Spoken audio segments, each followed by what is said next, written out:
Chief की दावत। भीष्म साहनी। आज मिस्टर सामनाथ के घर चीफ की दावत थी। सामनाथ और उनकी धर्मपत्नी को पसीना पोंछने की फुर्सत न थी।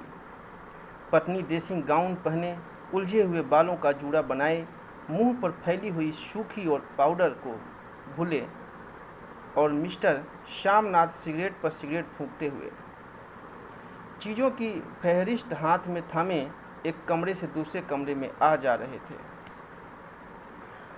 आखिर 5 बजते बजते तैयारी मुकम्मल होने लगी। कुर्सियाँ, मेज, टिपाइयाँ, नैपकिन, फूल सब बरामदे में पहुंच गए। ड्रिंक का इंतज़ाम बैठक में कर दिया गया। अब घर का फालतू सामान अलमारियों के पीछे और पलंगों के नीचे छिपाया जाने लगा। तभी सामनाथ के सामने सहसा एक अड़चन खड़ी हो गई। माँ का क्या होगा? इस बात की ओर न उनका और न उनकी कुशल गृहिणी का ध्यान गया था। मिस्टर सामनाथ श्रीमती की ओर घूमकर अंग्रेजी में बोले, माँ का क्या होगा? श्रीमती काम करते करते ठहर गईं और थोड़ी देर तक सोचने के बाद बोली, इन्हें पिछवाड़े इनकी सहेली के घर भेज दो, रात भर बेशक वहीं रहें, कल आ जाएं। सामनाथ सिगरेट मुंह में रखे सिकुड़ी आंखों से श्रीमती के चेहरे की ओर देखते हुए पल भर सोचते रहे। फिर सिर हिलाकर बोले, नहीं, मैं नहीं चाहता कि उस बुढ़िया का आना जाना यहाँ फिर से शुरू हो। पहले ही बड़ी मुश्किल से बंद किया था। माँ से कहें कि जल्दी ही खाना खाकर शाम को ही अपनी कोठरी में चले जाएं। मेहमान कहीं 8 बजे आएंगे, इससे पहले ही अपनी काम से निपट लें। सुझाव ठीक था, दोनों को पसंद आया, मगर फिर सहसा श्रीमती बोल उठी। जो वह सो गई और नींद से खर्राटे लेने लगी तो साथ ही तो बरामदा है जहाँ लोग खाना खाएंगे। तो इन्हें कह देंगे कि अंदर से दरवाज़ा बंद कर लें, मैं बाहर से ताला लगा दूंगा। या माँ को कह देता हूँ कि अंदर जाकर सोए नहीं, बैठे रहें, और क्या।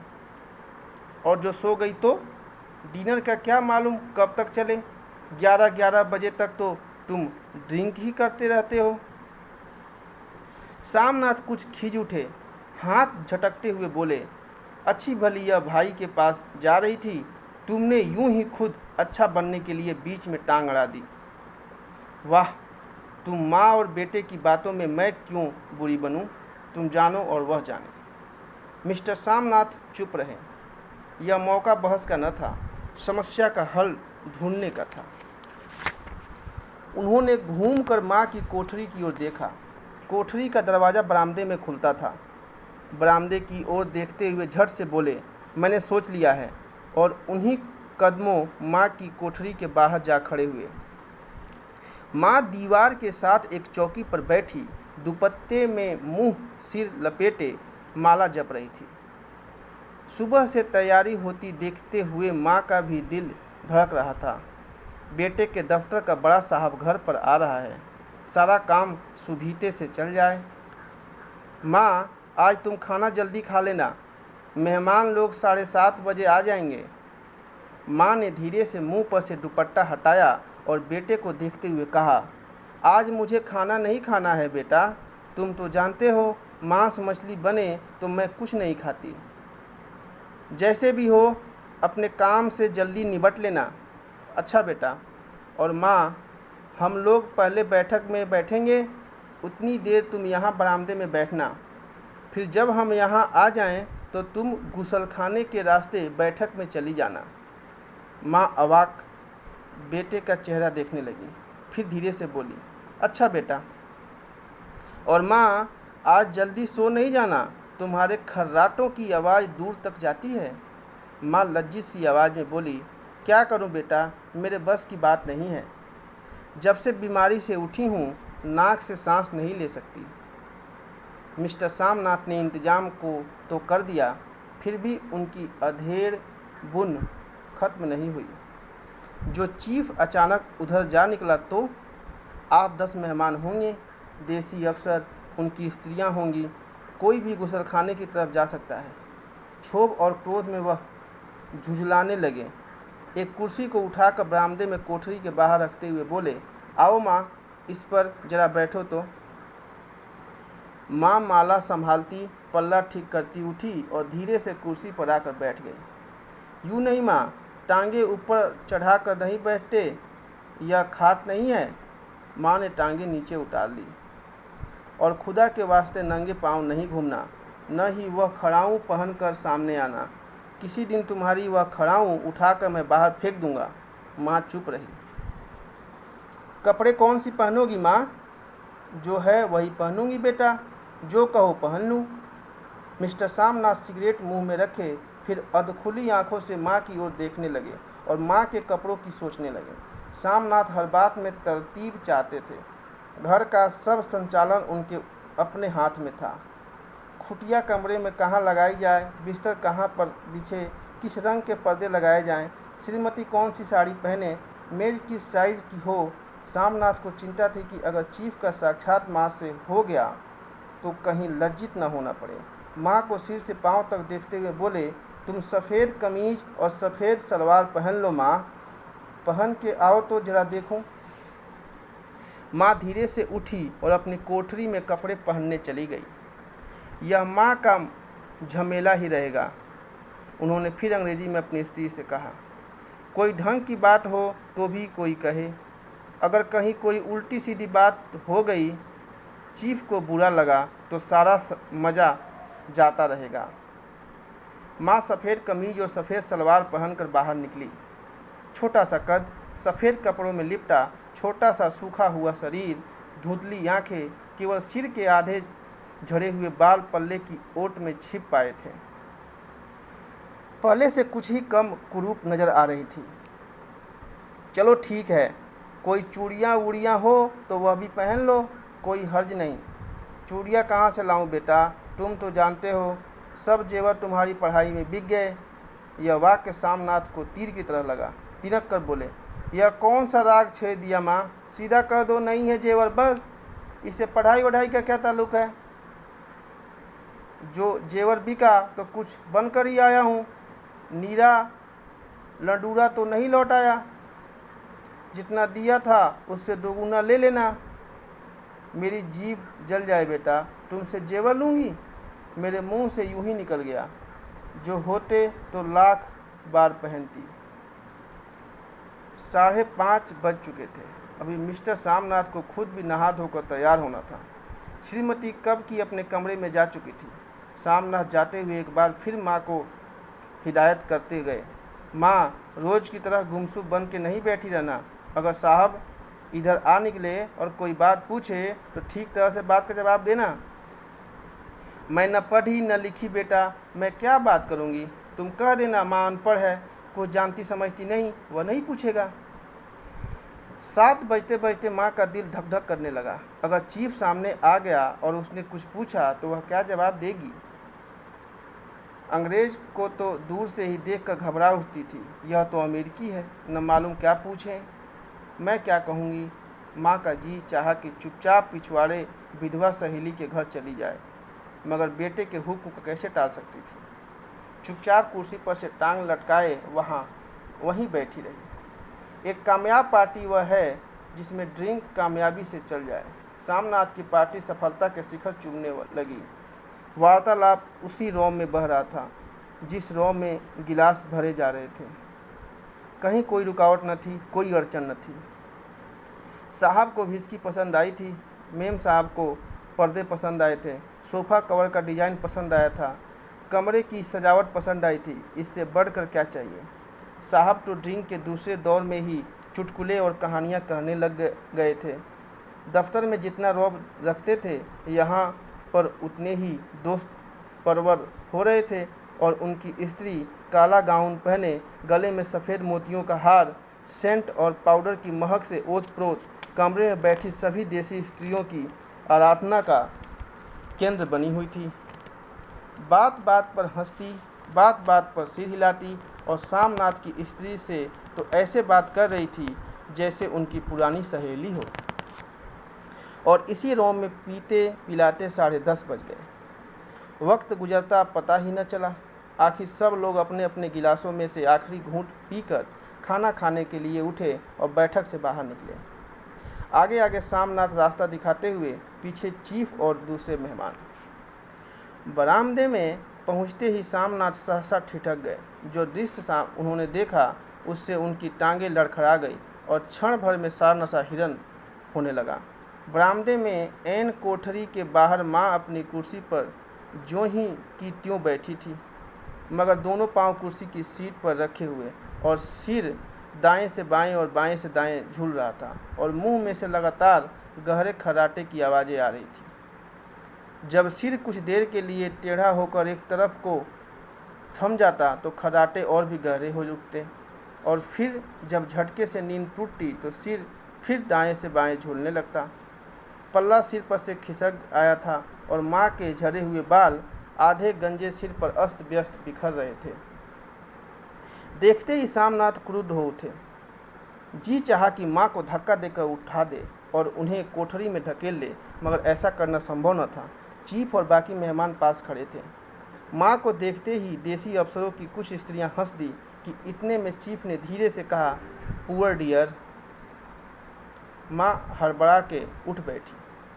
सामने खड़े इतने लोगों को देखकर ऐसी घबराई कि कुछ कहते न बना। झट से पल्ला सिर पर रखती हुई खड़ी हो गई और जमीन को देखने लगी। उनके पाँव लड़खड़ाने लगे और हाथों की उंगलियां थर थर कांपने लगी। माँ, तुम जाके सो जाओ। तुम क्यों इतनी देर तक जाग रही थी? और खिसियाई हुई नज़रों से सोमनाथ चीफ के मुंह की ओर देखने लगे। चीफ के चेहरे पर मुस्कुराहट थी। वह वहीं खड़े खड़े बोले, नमस्ते। माँ ने झिझकते हुए अपने में समेटते हुए दोनों हाथ जोड़े, मगर एक साथ दुपट्टे के अंदर माला को पकड़े हुए था, दूसरा बाहर, ठीक तरह से नमस्ते भी न कर पाई। सामनाथ इस पर भी खिन्न हो उठे। इतने में चीफ ने अपना दायां हाथ मिलाने के लिए माँ के आगे किया। माँ और भी घबरा उठी। माँ, हाथ मिलाओ। पर हाथ कैसे मिलाती? दाएं हाथ में तो माला थी। घबराहट में माँ ने बायां हाथ ही साहब के दाएं हाथ में रख दिया। सामनाथ दिल ही दिल में जल उठे। देसी अफसरों की स्त्रियां खिलखिला पड़ी। यूँ नहीं माँ, तुम तो जानती हो दायां हाथ मिलाया जाता है, दायां हाथ मिलाओ। मगर तब तक चीफ माँ का बायां हाथ ही बार बार हिलाकर कह रहे थे, हाउ डू यू डू? कहो माँ, मैं ठीक हूँ, खैरियत से हूँ। माँ कुछ बड़बड़ाई। माँ कहती है, मैं ठीक हूँ, कहो माँ, हाउ डू यू डू? माँ धीरे से सकुचाते हुए बोली, हाउ डू डू। एक बार फिर कहा उठा। वातावरण हल्का होने लगा। साहब ने स्त्री संभाल ली थी। लोग हंसने चहकने लगे थे। सामनाथ के मन का क्षोभ भी कुछ कुछ कम होने लगा था। साहब अपने हाथ में माँ का हाथ अब भी पकड़े हुए थे और माँ सिकुड़ी जा रही थी। साहब के मुंह से शराब की बू आ रही थी। सामनाथ अंग्रेजी में बोले, मेरी माँ गांव की रहने वाली है, उम्र भर गांव में रही है, इसलिए आपसे लजाती है। साहब इस पर खुश नजर आए। बोले, सच? मुझे गांव के लोग बहुत पसंद हैं। तब तो तुम्हारी माँ गांव के गीत और नाच भी जानती होंगी। चीफ खुशी से सिर हिलाते हुए माँ को टिकटिकी बांधे देखने लगे।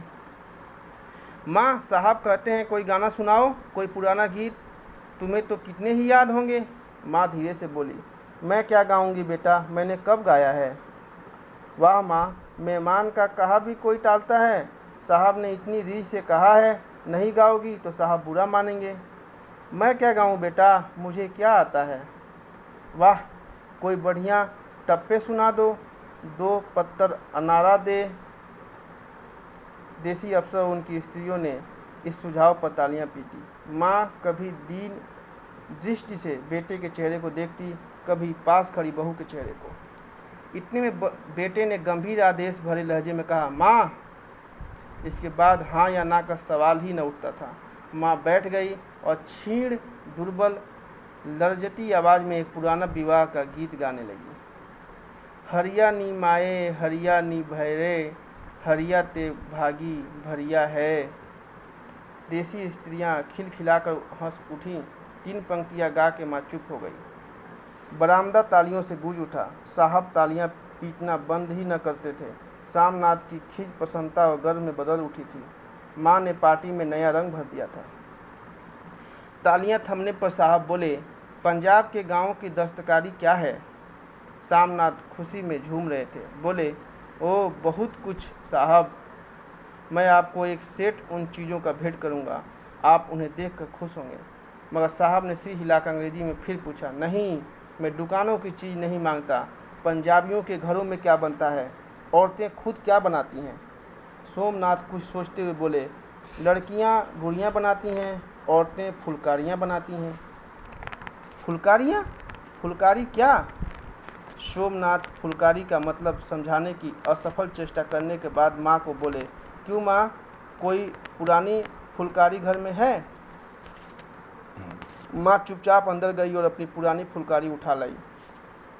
साहब बड़ी रुचि से फुलकारी देखने लगे। पुरानी फुलकारी थी, जगह जगह से उसके टागे टूट रहे थे और कपड़ा फटने लगा था। साहब की रुचि को देखकर सोमनाथ बोले, यह फटी हुई है साहब, मैं आपको नई बनवा दूंगा, माँ बना देगी। क्यों माँ, साहब को फुलकारी बहुत पसंद है, इन्हें ऐसी ही एक फुलकारी बना दोगी ना? माँ चुप रही, फिर डरते डरते धीरे से बोली, अब मेरी नज़र कहाँ है बेटा, बूढ़ी आंखें क्या देखेंगी?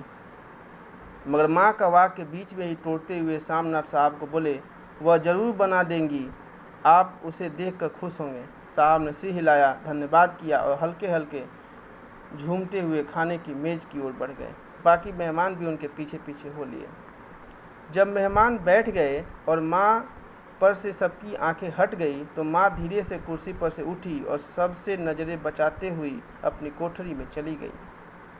मगर कोठरी में बैठने की देर थी कि आंखों से छल छल आंसू बहने लगे। वह दुपट्टे से बार बार उन्हें पोंछती, पर वह बार बार उमड़ आते, जैसे बरसों का बांध तोड़कर उमड़ आए हों।